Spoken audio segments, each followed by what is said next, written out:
আমি যদি ভুল না হই, অনেকে আমার সাথে দ্বিমত করতে পারেন, অনেকে আমাকে মনে মনে গালিও দিতে পারে, বদনামও দিতে পারে, তবে গত 16 থেকে 17 বছরে এইভাবে নিরপেক্ষভাবে ভোট সত্যিকারেই দিতে পারছেন কিনা সেই বিষয়ে আমি নিজেই প্রশ্নবিদ্ধ।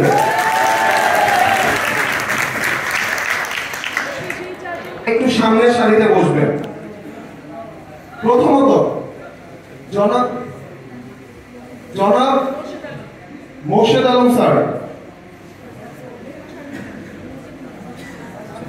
জনাব রেহানা শামীম ম্যাম, আমরা সামনে একটু আলাদা চেয়ার দিব, আলাদা 4টা চেয়ার রাখবো, সামনে আলাদা 4টা চেয়ার রাখবো।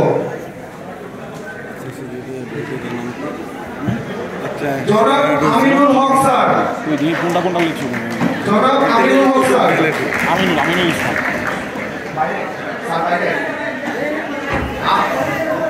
ভালো চেয়ার দেন।